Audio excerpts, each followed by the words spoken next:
La parte de la prisión central de Orduña está sin investigar. Yo lo que hice en el libro del campo fue acercarme a esa realidad porque consideraba que 200 muertos era una realidad que no se podía olvidar. Y tenía miedo de que si no lo contaba, quizá nunca se iba a investigar. Una vez que la guerra terminan los conflictos, ya no hay prisioneros que apresar en los montes.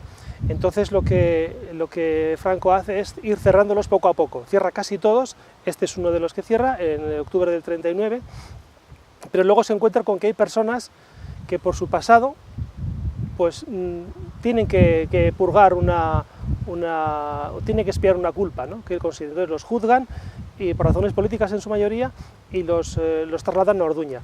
Los transportes de prisioneros eran, sobre todo, se hacían con trenes de mercancías. Estas imágenes que hemos visto muchas veces en las películas de los nazis, algo parecido.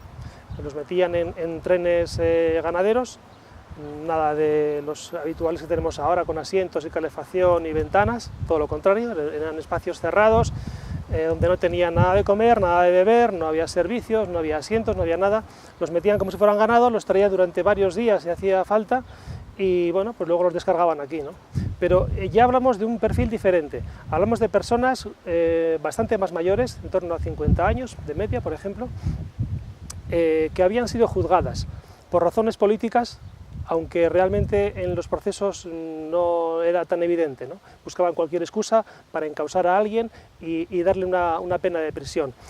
Bueno, uno de los transportes más grandes fue uno que vino desde Castuera, desde el campo de concentración de Castuera en Badajoz, los trajeron a Orduña.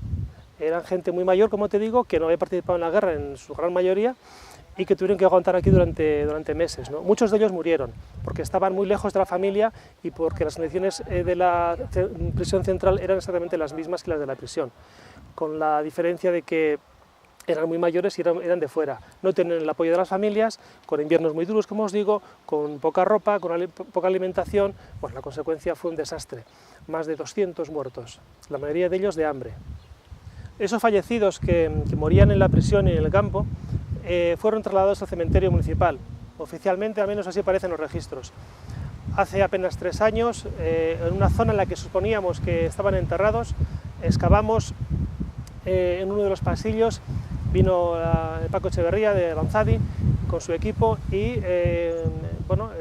exhumó 14 esqueletos de personas que fallecieron en la prisión central de Orduña.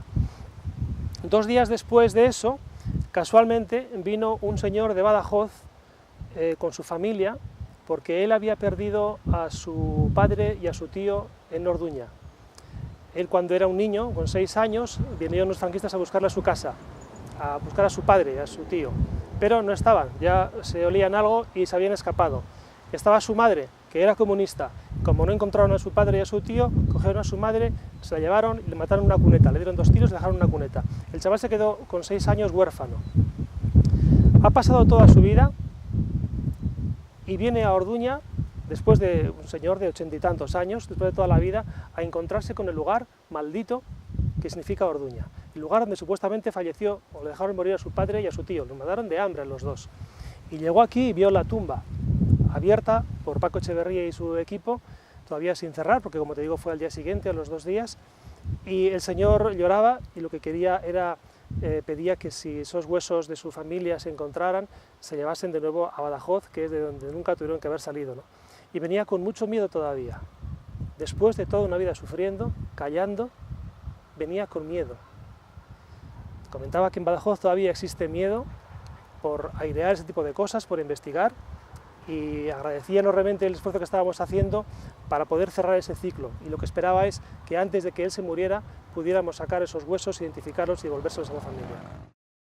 Lo que estamos intentando ahora es que se pongan medios públicos para que se investigue lo que fue la prisión central de Orduña, se investigue quiénes eran los que estaban ahí, por qué se abrió esa prisión, por qué los trajeron, cómo los trataron, por qué los dejaron morir de hambre, dónde los enterraron, localizar sus restos, hacerles las pruebas de ADN necesarias y, si se puede, devolverlos a las familias.